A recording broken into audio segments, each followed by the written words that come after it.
niños, muy buenos días. Tengan ustedes, padres de familia, ¿cómo están? Los saluda la maestra Lisbeth. Les doy la bienvenida a una clase más en esta modalidad a distancia. Me da mucho gusto estar con ustedes el día de hoy, jueves 4 de noviembre del 2021. Espero se encuentren con muchas ganas para comenzar a trabajar en la clase del día de hoy. Bueno, el material que ustedes necesitarán para la clase del día de hoy será el siguiente. En su primera actividad necesitarán su guía y posiblemente su libro de historia. En la segunda actividad necesitarán su cuadernillo de actividades de geografía y en la tercera actividad necesitarán su libreta de español. Por favor, reúnan todo su material para que tengan todo a la mano y no se distraigan.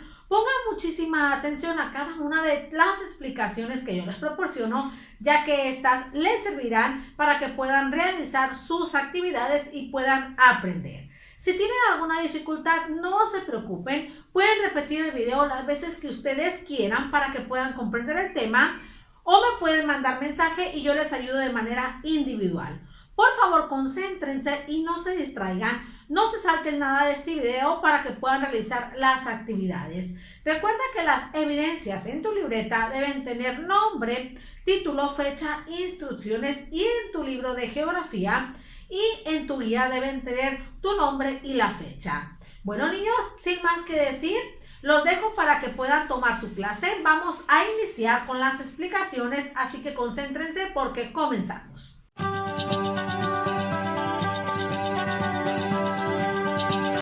Muy bien, niños, para esta primera actividad ustedes necesitarán su guía y posiblemente su libro de historia por si gustan apoyarse. Trabajaremos con el tema Invención de la escritura y las primeras ciudades. En esta ocasión ustedes aprenderán a identificar quiénes integraban las primeras ciudades y por qué se inventó la escritura. Antes de iniciar con la explicación de la clase, quisiera preguntarte, ¿cómo crees que vivían nuestros antepasados los pobladores? ¿Cómo eran las grandes ciudades o por qué crees tú que se inventó la escritura? Excelente, niños, pónganse cómodos porque vamos a iniciar. Cuando los primeros seres humanos se convirtieron en sedentarios, poco a poco se fueron desarrollando las primeras aldeas. Esto debido a que era necesario satisfacer las necesidades básicas de los pobladores, por ejemplo, alimento y vivienda. Entonces, cuando los seres humanos se convirtieron en sedentarios, estos aprendieron a cosechar y a sembrar y fue cuando surgió la agricultura, así como también aprendieron a construir sus propias viviendas de paja y de barro. Entonces, ahí fue donde se dieron las primeras construcciones de las aldeas y de las primeras ciudades, en base a la satisfacción de las necesidades básicas de alimento y vivienda. Esas primeras ciudades estaban habitadas por cientos de personas, niños. Eso quiere decir que estas primeras ciudades las integraban gran cantidad de personas. Pero ¿quiénes vivían o quiénes son los que integraban esas primeras ciudades? Aquí podemos encontrar distintos grupos que surgieron, por ejemplo, campesinos, ganaderos, artesanos, comerciantes, religiosos, etc. Todos estos grupos sociales son los que surgieron para integrar esas primeras aldeas y esas primeras ciudades que se comenzaron a construir debido a que los primeros seres humanos se convirtieron en sedentarios. Pero niños, aparte de la construcción de estas primeras ciudades, también se construyeron otros edificios, como ¿cuáles? Como templos, comercios, plazas, mercados, más viviendas. Y estas construcciones dieron lugar a otras ciudades e incluso al crecimiento de la población. Debido a todas estas construcciones de templos, de mercados, de comercios, de más viviendas, creció la población rápidamente. Y este crecimiento de la población, niños, impulsó o dio lugar al comercio. ¿Qué significaba comercio? Recuerden que el comercio significaba el intercambio de productos, el trueque. Estos pobladores que habitaban estas ciudades practicaban el intercambio de productos para poder alimentarse. Entonces, este crecimiento de la población y el desarrollo de las ciudades dio lugar a que se desarrollara el comercio. Pero además del comercio, también se desarrolló el intercambio de conocimiento y esto permitió que fueran evolucionando estas primeras ciudades mediante este intercambio de conocimientos. Y ahí fue cuando surgió la escritura, debido a ese intercambio de conocimientos que se dio de unos seres humanos a otros. Entonces, el intercambio de conocimientos que hubo en aquel entonces fue lo que permitió que se inventara la escritura. Pero no crean, niños, que la escritura siempre ha sido igual. Hubo en aquel entonces 3 sistemas de escritura que a continuación yo se los voy a explicar. Entre estos sistemas de escritura tenemos a la jeroglífica, ideográfica y alfabética. ¿En qué consiste cada uno de estos tipos de escritura? La primera, que es la jeroglífica, esta estaba compuesta por signos y mediante estas trataban de comunicar ideas y sonidos de los pobladores. La segunda, que se llamaba ideográfica, consistía en una serie de símbolos los cuales trataban de comunicar vivencias, ideas y sonidos de los pobladores. Y finalmente tenemos a la alfabética. Esta estaba integrada por letras o grafias, así se le llama, niños. Este tipo de escritura trataba de comunicar acontecimientos, vivencias, ideas y sonidos que pasaban cada uno de los pobladores. Como se dan cuenta, niños, estos tipos de escritura fueron evolucionando hasta que llegó la escritura que tenemos el día de hoy, ¿sale? Pero como se dan cuenta, no siempre fue la misma. Esta estuvo integrada por símbolos, signos y también letras que se le llamaban grafias. Entonces, así fue la evolución de la escritura hasta la que tenemos el día de hoy. Pero ustedes se preguntarán, ¿por qué surgió la escritura o por qué nos vimos en la necesidad de que se inventara esta escritura? Esto debido a que los pobladores se vieron en la necesidad de registrar todo lo que se vendía, todo lo que se compraba y todos los productos que se tenían en las ciudades, ¿sale? Entonces, la escritura surgió debido a la necesidad de registrar todo lo que se tenía en las ciudades, ya sea productos, lo que se vendía o lo que se compraba. Así como también esta escritura surgió porque se vieron en la necesidad de registrar los impuestos que tenían que pagar los campesinos. También esta escritura surgió debido a que se necesitaban comunicar aspectos religiosos y políticos y mediante esta comunicación se lograban entender, ¿sale? Entonces, debido a eso que les acabo de mencionar, nos vimos en la necesidad de inventar la escritura, ¿sale? Esos fueron los primeros puntos. Pero, ¿qué permitió que tuviéramos nosotros este sistema de comunicación que era la escritura? Lo primero que permitió el que surgiera la escritura fue que se elaboraron y transmitieron conocimientos, y esto permitió que se crearan cosas nuevas y que las personas se mantuvieran en comunicación permanente. Otra cosa que benefició la invención de la escritura fue que los pobladores se comunicaban mediante líneas, letras y símbolos y podían comunicarse de manera más clara. Así como también esto permitió tener un registro de todo lo que se tenía en cada uno de los pueblos y eso benefició al desarrollo del comercio, ¿sale, niños? Esos fueron los beneficios que trajo la escritura. Recuerden que mediante la escritura los pobladores pudieron comunicarse de un lugar a otro y registrar todo lo que se tenía. Pero recuerden, niños, que debido a la invención de la escritura se terminó la prehistoria. Entonces, se puede decir que gracias a la escritura se dio fin a la prehistoria y surgió la historia. Pero ¿por qué también fue tan importante esta escritura?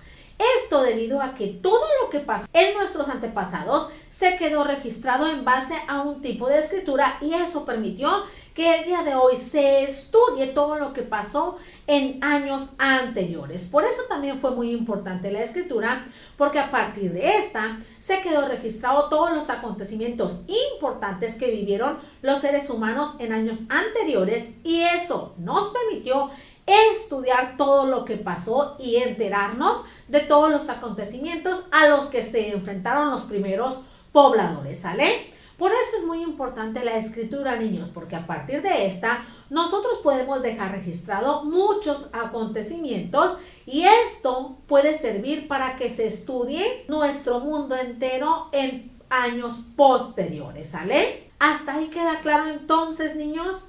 ¿Cuáles fueron los beneficios de la invención de la escritura? ¿Y quiénes habitaban las primeras aldeas? Excelente, ahora vámonos a la actividad. Por favor, pongan mucha atención. Se ubicarán en su guía aplicados página 259. Para esto pueden apoyarse en su libro página 26 y 27 o también pueden apoyarse en el cuadrito naranja que viene al inicio de esta página 259. En el punto número 1 tienes que completar el esquema sobre las primeras ciudades. La información que ahí hace falta la vas a encontrar en el cuadrito naranja que viene al inicio de esta página o en tu libro página 26 y 27. En el punto número 2 tienes que leer el texto y contestar las dos preguntas sobre la invención de la escritura, ¿sale? Esta sería tu actividad. ¿Queda clara entonces? Excelente, niños, tómense todo el tiempo que ustedes requieran para finalizarla y una vez terminada pasaremos a la actividad número 2.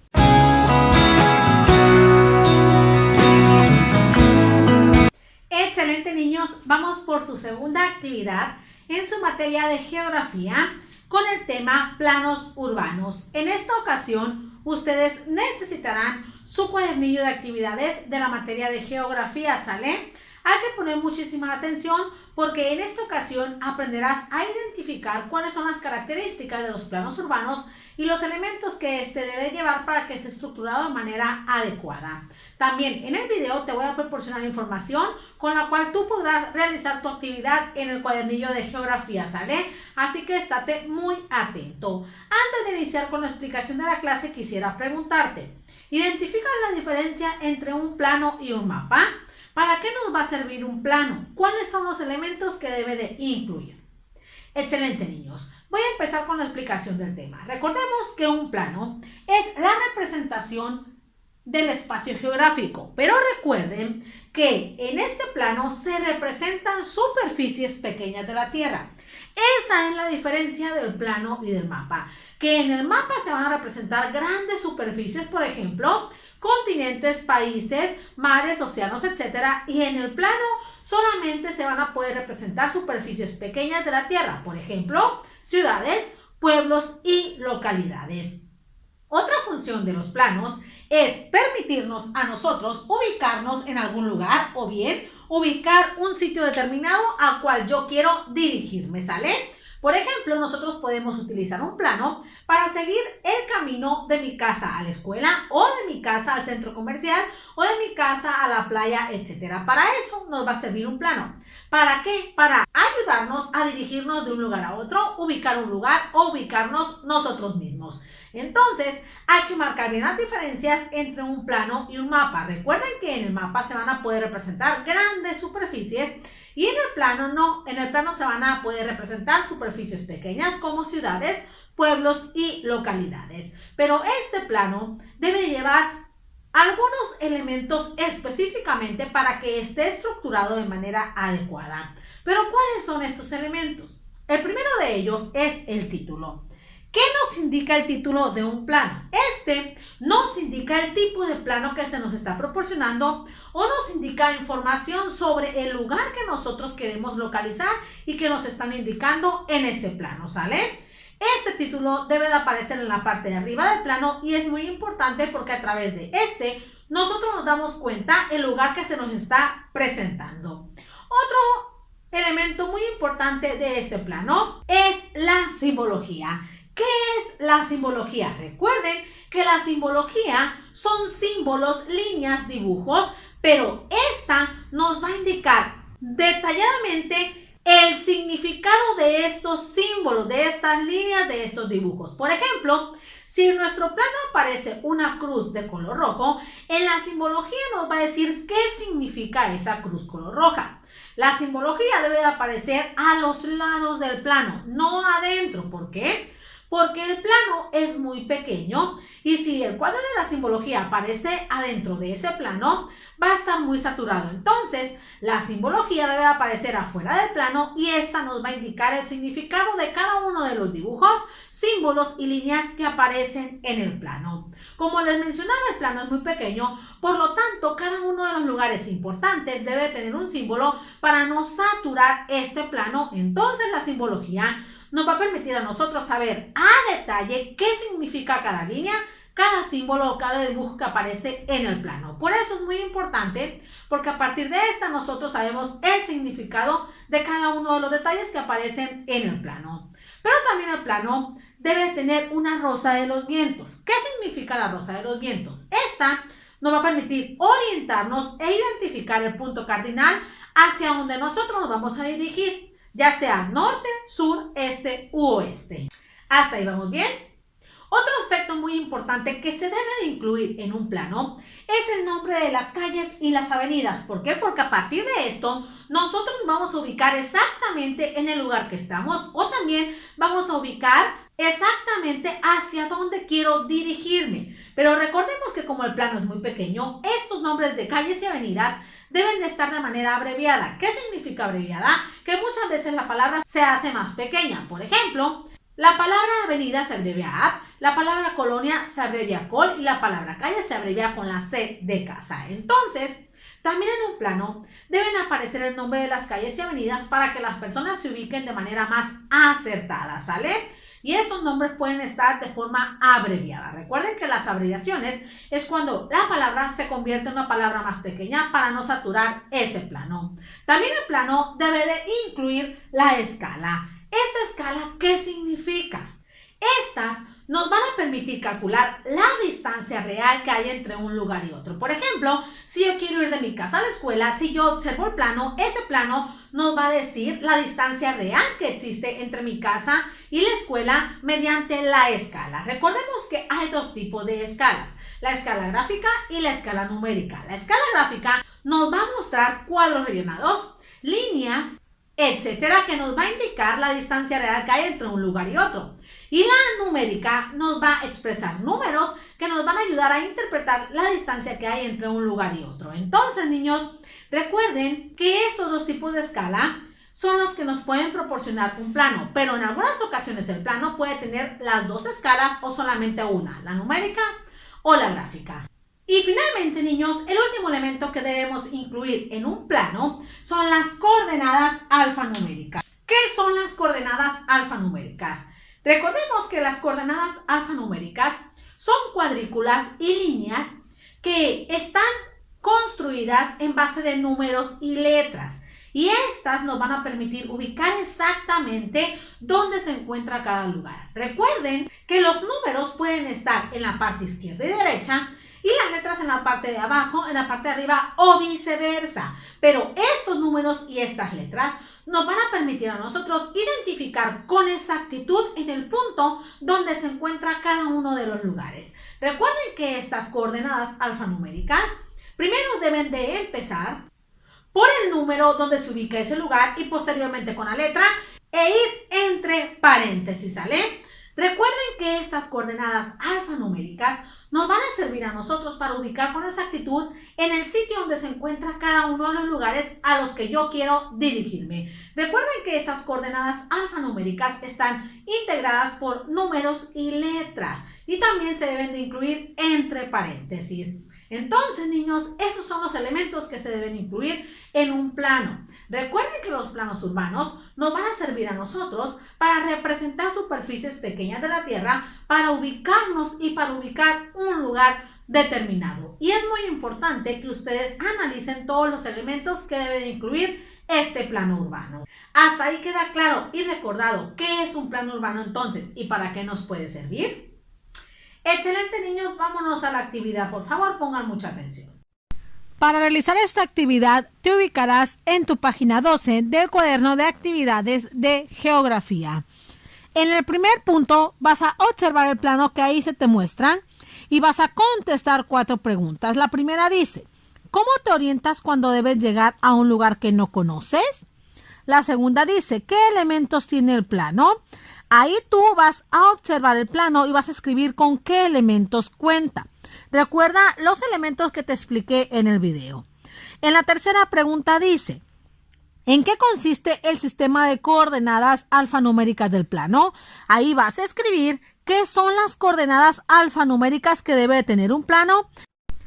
Y finalmente, en el inciso 4, vas a mencionar 3 cosas que aparezcan en ese plano que tú estás observando y que te muestran ahí en la imagen, ¿sale? Posteriormente, ya que hayas terminado ese punto, te ubicarás en el punto de aprendamos más. Ahí tienes que completar el esquema con la información que observas en la imagen. Esas son las 5 respuestas que debe tener tu esquema. Fíjate bien lo que te dice el esquema. Donde dice los planos, donde dice son, ahí vas a escribir qué son los planos. Lo puedes escribir en la parte de arriba. Donde dice escalas que emplean, ahí vas a escribir los tipos de escala que se emplean en los planos. Donde dice detalle en la información, ahí vas a escribir cuál es el elemento del plano que nos proporciona información sobre el significado de los símbolos. Y donde dice tipo de referencia o coordenadas, ahí vas a escribir qué son las coordenadas alfanuméricas. Y donde dice ejemplos, vas a escribir qué se puede observar en un plano, ¿sale? Acuérdate que te vas a apoyar con las respuestas del recuadro que ahí se te muestran. Tómate todo el tiempo que tú requieras para que termines esta segunda actividad y cuando la finalices pasaremos a la actividad número 3.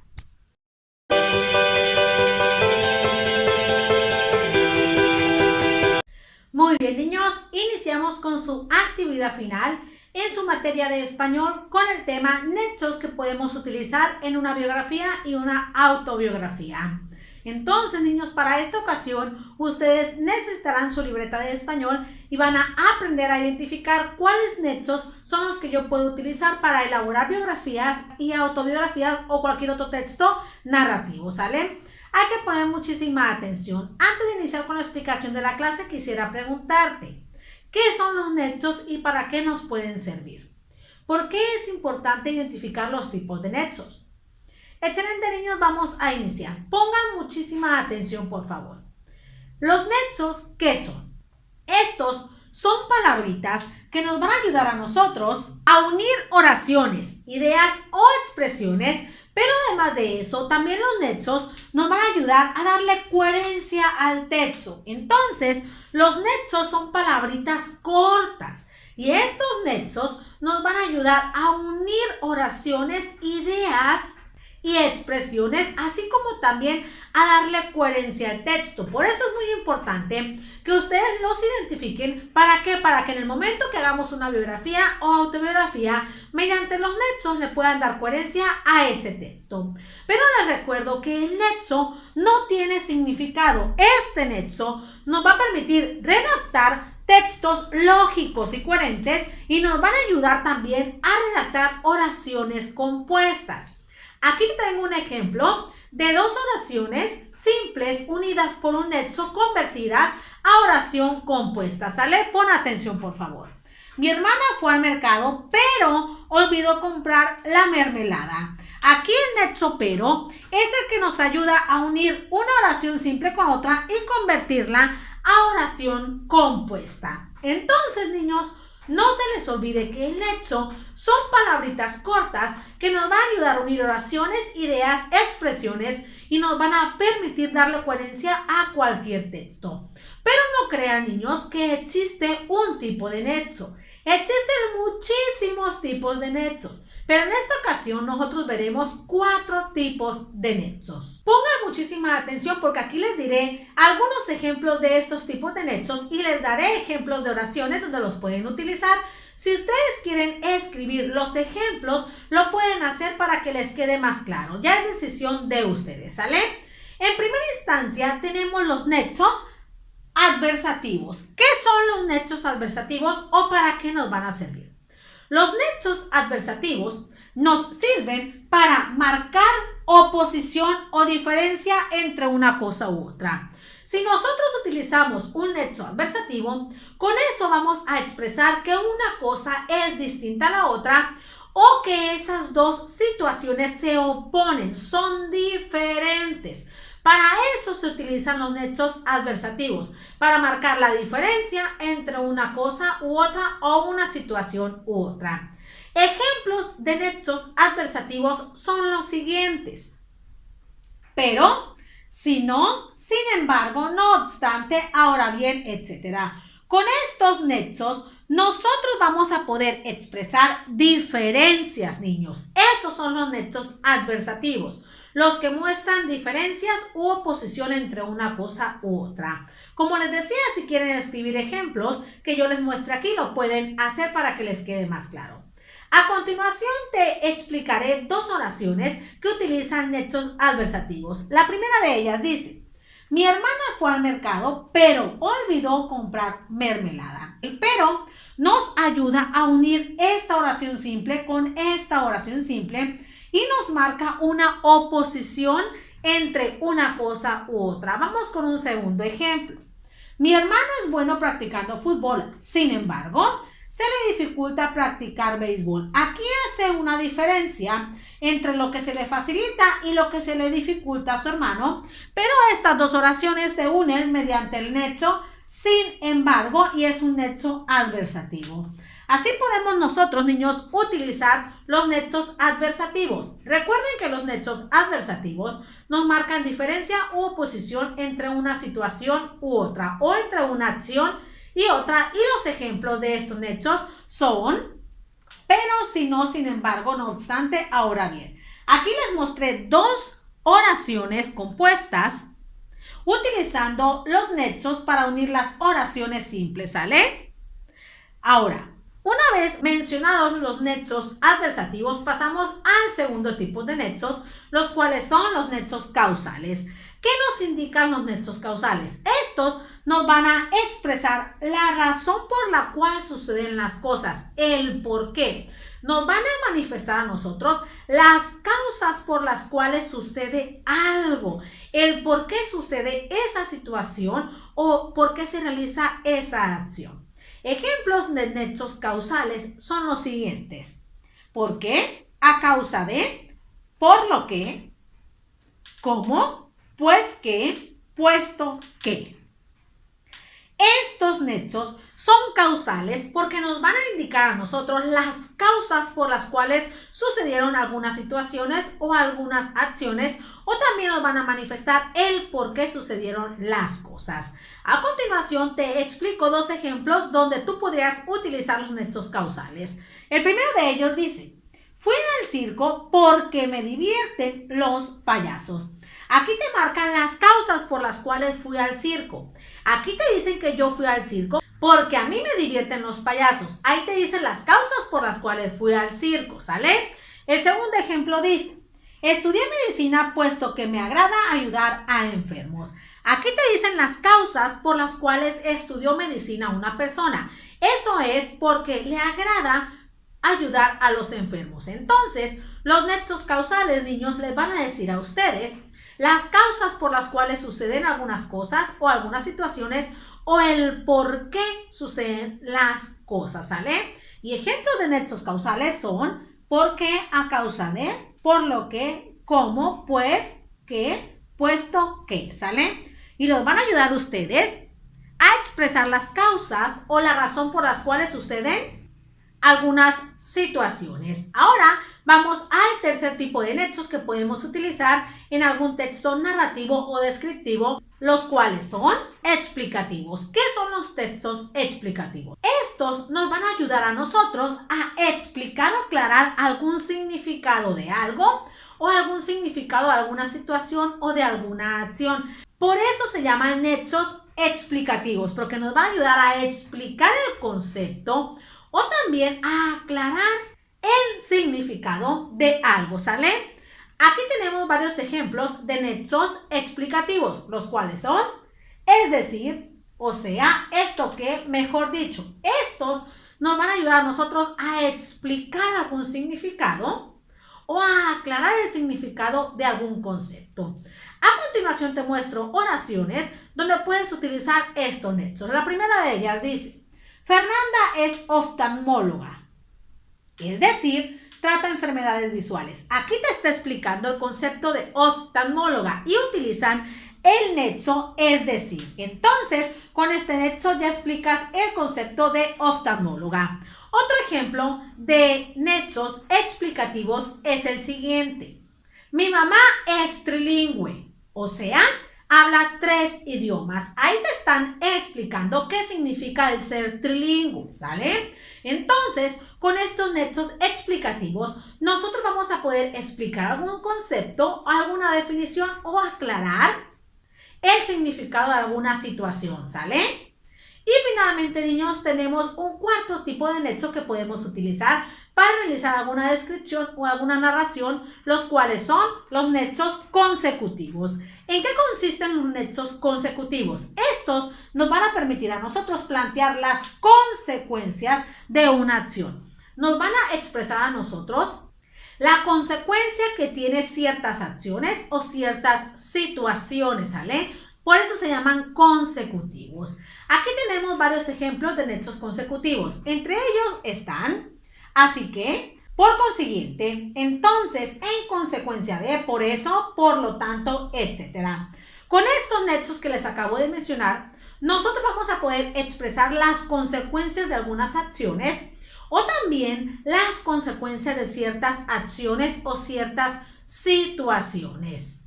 A continuación te muestro ejemplos donde puedes utilizar estos tipos de nexos. El primero de ellos dice, tengo mucho frío, así que me pondré suéter. Aquí te está diciendo que la consecuencia de tener frío es que me pondré un suéter, ¿sale? El segundo ejemplo dice, se descompuso la televisión, por lo tanto, mi abuela no pudo ver su programa favorito. Aquí te dice que mi televisión se descompuso y como consecuencia, mi abuela no pudo ver su programa favorito. Aquí estamos utilizando el nexo, por lo tanto, y es un nexo consecutivo porque nos dicen la consecuencia de ciertas acciones, ¿sale? Entonces, niños, los nexos consecutivos nos van a expresar las consecuencias de ciertas acciones y situaciones, ¿sale? Para eso nos van a servir los nexos consecutivos.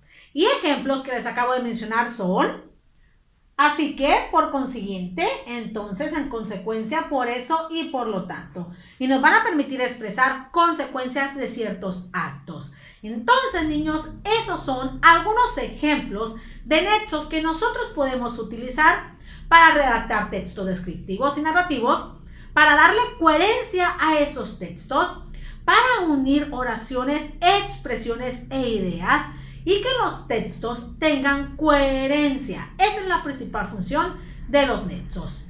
Entonces, ¿queda claro hasta ahí los tipos de nexos que podemos utilizar y la definición del nexo?